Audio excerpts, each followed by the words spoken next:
As you have become well aware in this course, many standard-setting organizations have established student and teacher evaluations. You have been designing lessons that take their content focus from the New York State core curriculum and conceptually are supported by the framework for K-12 science. The Common Core is requiring strong reading and writing components to ensure a science-literate populace. The New York State high-stakes test will be an ongoing evaluation of your students, your classroom, and your school. And before you're certified, you will demonstrate your proficiency in teaching and assessment under the EdTPA licensure examination. The importance of preparing you well for these teaching challenges is emphasized in the large-scale teacher education meetings that are taking place across the state.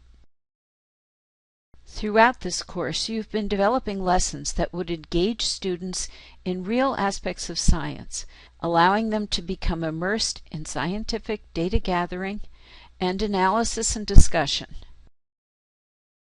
In your own classroom, you're going to have many forms of assessment, from short quizzes to larger unit tests to Regents and high-stake tests that you'll have at the end of a course.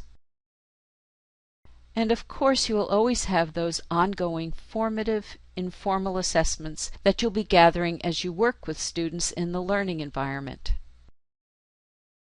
In this module, however, the focus will be on the more complex embedded assessments that you'll be using in your final portfolio.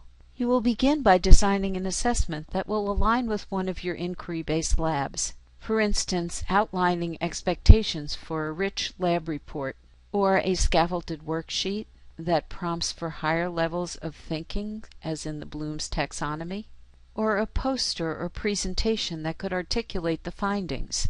Then, to guide your students so they will understand your expectations and the way you will grade their work, you will create very explicit evaluation criteria. These criteria should both align with the assignment and with the learning objectives that you created for the lesson. You will develop a rubric that will show how the performance on each different evaluation criteria will be associated with a scale value. You would give this rubric and evaluation criteria to your students to help guide their work. Although in this course you will most likely be evaluating hypothetical students, you will use your evaluation criteria and scale that are embedded within your rubric to assess the project that would be submitted by the student.